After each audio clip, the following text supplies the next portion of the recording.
అగ్రరాజ్యం అమెరికాను భారీ వర్షాలు ముంచెత్తాయి. భారీ తుఫాన్ల కారణంగా వరదలు వెల్లువెత్తాయి.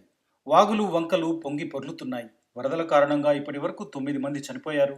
దాదాపు 39,000 ఇళ్లలో విద్యుత్ నిలిచిపోయింది. అమెరికాపై ప్రకృతి పగబట్టింది. మొన్నటి వరకు లాస్ ఏంజల్స్ను తగలబెట్టింది.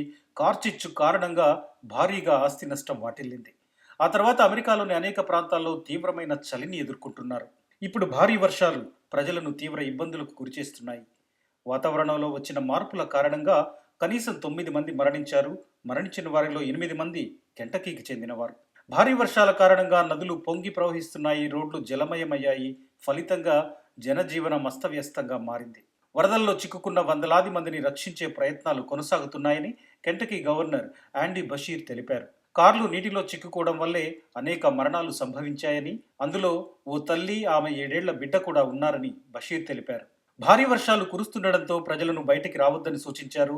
భద్రతాపరమైన చర్యలు తీసుకోవాలని తెలిపారు. అలబామాలో సుడిగాలి కారణంగా ఇళ్లు దెబ్బతిన్నాయి. తుఫాను కారణంగా కొన్ని మొబైల్ ఇళ్లు ధ్వంసమయ్యాయి.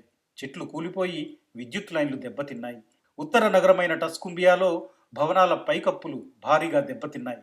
టెన్నెస్సీలోని ఓబియాస్ కౌంటీలో కొన్ని ప్రాంతాల్లో ఆనకట్ట తెగిపోవడంతో అత్యవసర పరిస్థితిని ప్రకటించారు. నేషనల్ వెదర్ సర్వీస్ ప్రకారం ఉత్తర డకోటాలో -45.6 డిగ్రీల వరకు ప్రమాదకరమైన చల్లని గాలులు వీచే అవకాశం ఉందని తెలుస్తోంది. అమెరికా ఉత్తర ప్రాంతంలో ప్రాణాలు తోడేసేంతగా చలి పెరుగుతోంది. జార్జియా, ఫ్లోరిడాలకు టోర్నడో హెచ్చరికలు జారీ అయ్యాయి. అట్లాంటాలో చెట్టు విరిగి పడడంతో ఓ వ్యక్తి మరణించాడు. ఆర్కిటిక్ నుంచి వీస్తున్న చలిగాలుల కారణంగా నార్త్, సౌత్ డకోటా, మిన్నెసోటాలో భారీగా ఉష్ణోగ్రతలు పడిపోయాయి.